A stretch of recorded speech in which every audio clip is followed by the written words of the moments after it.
آدم یا دوسروں کو اصلی گناہ کی فطرت کو جو ہے وہ الزام دینے کی بجائے آپ خدا کے حکموں پر چلیں، ٹھیک ہے، جس کی آپ کو مکمل طور پر آزادی دی گئی ہے. تو یہ اس کی طرف اشارہ ہے، یعنی کہ جو شروع سے گناہ چلتا آ رہا ہے اس کی طرف اشارہ کیا جا رہا ہے. تو اس میں قطعی طور پر جو ہے وہ کفارہ کا رد نہیں پیش کیا گیا. اگر ہم اب ہم دوسرے پوائنٹ کو دیکھتے ہیں تو دوسرے پوائنٹ میں کچھ اس طرح سے ہے، میں نے بیان کرنے کی کوشش کی ہے کہ مسلمان دوست بھی کئی طرح سے جو ہے وہ کفارے کو مانتے ہیں. مثال کے طور پر مسلمان اپنے زندہ اور جو ہے وہ وفات جو پا چکے ہیں انبیاء کرام، ٹھیک ہے، عزیز رشتہ دار جو ہیں ان کے، ٹھیک ہے، ان کے لیے کیا کرتے ہیں؟ دعا، روزہ، زکوٰۃ اور اچھے مال کر کے ان کو کیا بیچتے ہیں؟ ثواب بیچتے ہیں، ٹھیک ہے. تو اس طرح سے ان کے وہ گناہ معاف کرواتے ہیں. یہ مسلمانوں کا نظریہ ہے. اور ان کو کیا کرتے ہیں؟ قبر میں اعلیٰ درجات جو ہیں وہ فراہم کرنے کی کوشش کرتے ہیں. تو میں اس سے قطعی طور پر متفق نہیں ہوں، لیکن یہ بیان کرنے کی آپ کو یا آپ کے سامنے ضرورت اس وجہ سے پیش آئی تاکہ ہم دیکھ سکیں کہ مسلمان بھی جو ہے وہ کفارے کے کئی طریقہ جات جو ہیں وہ رکھتے ہیں. اور اگر اسی آیت کی بنا پر آپ نے عقیدہ مسیح کے کفارہ کو رد کیا ہے تو پھر یہ برعکس آپ کے عقائد پر بھی آیت فٹ ہو رہی ہے. وہ کیسے؟ آگے دیکھتے ہیں. جیسا کہ اسماعیل کو بھی قربانی دے کر کفارہ کے لیے پیش کیا گیا، ٹھیک ہے. اور سورت نمبر 29 آیت نمبر 11 میں مرقوم ہے کہ جو لوگ کافر ہیں وہ مومنوں سے کہتے ہیں کہ ہمارے طریقے کی پیروی کرو، ہم تمہارے گناہ اٹھائیں گے، حالانکہ وہ ان کے گناہوں کا کچھ بھی بوجھ اٹھانے والے نہیں، اور یہ لوگ جھوٹے ہیں. اب تضاد کیا ہے؟ تضاد یہ ہے کہ صحیح البخاری والیم 9 کتاب ہے 93، اس میں لکھا ہوا ہے کہ پیغمبر اسلام جو ہے وہ تمام امت مسلمہ کی جو ہے وہ شفاعت کریں گے، ٹھیک ہے، اور تب ہی ان کو جو ہے وہ معافی ملے گی، ٹھیک ہے. یہ دلیل نمبر 1 ہے. اور دلیل نمبر 2 میں کچھ اس طرح سے ہے کہ صحیح مسلم میں جو ہے وہ کتاب نمبر 37 میں، اور انٹرنیشنل نمبر اس کا جو ہے وہ یہ ہے 6665 میں، جو مسلمان قرآن کے حفظ ہیں یا شہید ہوئے وہ لوگ اپنے خاندان والوں کی شفاعت کر سکیں گے، ٹھیک ہے. یہ آپ کو میں نے پڑھ کے سنایا. صحیح مسلم کتاب نمبر 37، انٹرنیشنل نمبر جو ہے وہ یہ ہے 6665. تو اس کے بدلے میں وہاں کچھ اس طرح سے بھی مرقوم ہے کہ ہر مسلمان کے بدلے یہودی اور عیسائی کو جو ہے وہ جہنم کی آگ میں ڈال دیا جائے گا. تو یہ بات آپ کے عقیدے کے برعکس بھی ہے اس آیت کے مطابق، اگر آپ عقیدہ مسیح کے کفارہ کو رد کریں گے تو، ٹھیک ہے. اب ایک طرف تو مسیح کے کفارے کو جو ہے وہ مسلم حضرات رد کرتے ہیں، ٹھیک ہے. دوسری طرف جو ہے وہ خود بھی کئی طریقوں سے کفارے کا جو ہے وہ کفارے کو مان رہے ہیں، جیسا کہ میں نے آپ سب کے سامنے ان کے طریقہ جات کو بھی پڑھ کے سنایا کہ کیسی ان میں روایات پائی جاتی ہیں. کئی کہتے ہیں کہ مسواک کر لو تو تم جنت میں جاؤ گے، کئی کہتے ہیں کہ کلمہ پڑھ لو تو تم جنت میں جاؤ گے، کئی کہتے ہیں نیک اعمال کر لو تو تم جنت میں جاؤ گے، ٹھیک ہے. کئی جو ہے وہ اپنے جو ہے وہ عزیز رشتہ دار جو سو چکے ہیں، ٹھیک ہے، یا وفات پا گئے ہیں، ان کے لیے جو ہے وہ دعائیں کرتے ہیں، ان کی قبروں پر جاتے ہیں کہ ان کو ثواب ملے، قبر میں ان کو اعلیٰ درجات جو ہے وہ بلند کیے جائیں. تو اس طرح کے کئی اور بھی ایسے ٹوٹکے ہیں اسلام میں جو عقیدہ کفارہ کو پیش کر رہے ہیں، ٹھیک ہے. اب مزیداری کی بات یہ ہے اور افسوس کی بات بھی یہ ہے کہ کہیں پر بھی اللہ تعالیٰ نے انسانیت کے لیے خود قدم نہیں اٹھایا، لیکن مسیح نے یہ قدم اٹھا کر ثابت کر دیا کہ آپ بنی انسان سے پیار کرتے ہیں، ٹھیک ہے. اور مسلمانوں کے پاس نجات کی کوئی بھی ضمانت موجود نہیں ہے کہ ان کو مکمل طور پر نجات مل چکی ہے یا نہیں ملی. ان کے پاس کوئی بھی ایک ضمانت نہیں ہے، ان کے پاس کوئی بھی دلیل نہیں ہے. ٹوٹکے ہیں جس طرح کے اور بھی مذاہب میں پائے جاتے ہیں. تو میری طرف سے تمام جو ہے وہ مسیحت کی طرف سے آپ کو دعوت عام ہے کہ آپ مسیح کے کفارہ کو قبول کریں، کیونکہ مسیح کا فرمان ہے، کیونکہ ابن آدم کھوئے ہوں کو ڈھونڈنے اور نجات دینے آیا ہے۔ متی 11 باب اور 18 آیت میں مرقوم ہے۔ اس کے بعد یوحنا 3 باب اور 17 آیت میں مرقوم ہے، کیونکہ خدا نے اپنے بیٹے کو دنیا میں اس لیے نہیں بھیجا کہ سزا کا حکم کرے، بلکہ اس لیے بھیجا ہے کہ دنیا اس کے وسیلہ سے نجات پائے۔ تو یہ دعوت ہے آپ کو کہ آپ آئیں، اس نجات کو قبول کریں، جس نے اپنی جان دے کر میری، آپ کی اور پوری دنیا کو جو ہے وہ گناہوں کی دلدل سے بچایا اور اپنے آپ کو قربان کیا تاکہ ہم بچ جائیں، اور وہ پلوٹا ٹھہرا، اور وہ مر کر جی اٹھ کر وہ پلوٹا ٹھہرا تاکہ ہم بھی بعد میں جو ہے وہ زندہ کیے جائیں۔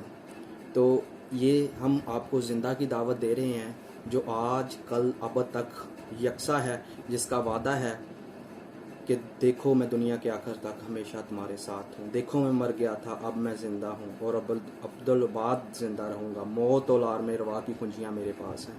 تو یہ وعدے وہی کر سکتا ہے جو مر کر زندہ ہوا، جس نے ہمارا فدیہ دیا، جو ہمیں نجات دینے کے لیے آیا، جس نے ہمارے لیے جس پر ہماری وجہ سے سیاستیں ہوئیں، جس پر ہماری وجہ سے جو ہے وہ عدالتیں بیٹھی، جس پر ہماری وجہ سے تھوکا گیا، جس پر ہماری وجہ سے سر پر جو ہے وہ کانٹوں کا تاج ڈالا گیا۔ تو ایسے دعوے صرف وہی کر سکتا ہے جو مکمل نجات دلا سکے اور مکمل مخلصی بخش سکے۔ اور ایک دلیل آپ کو یسوع مسیح کی حیات طیبہ کے آخری لمحات میں صلیب پر مل جاتی ہے کہ ایک ڈاکو نے مسیح کو بادشاہ قبول کیا اور کہا کہ جب تو اپنی بادشاہی میں آئے تو مجھے یاد کرنا۔ تو مسیح نے کہا کل نہیں، پرسوں نہیں، بلکہ ٹوڈے، تو آج ہی میرے ساتھ فردوس میں ہوگا۔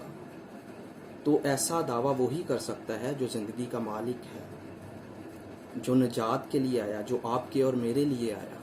تو برائے مہربانی اس ویڈیو کو شیئر کر دیجیے گا اور بتا دیجیے گا کہ مسیحت جاگ رہی ہے، اور مسیحت ہر لحاظ سے اپنی کتاب کا دفاع کرنے کے لیے ہمیشہ بیدار ہے۔ Thank you, God bless you.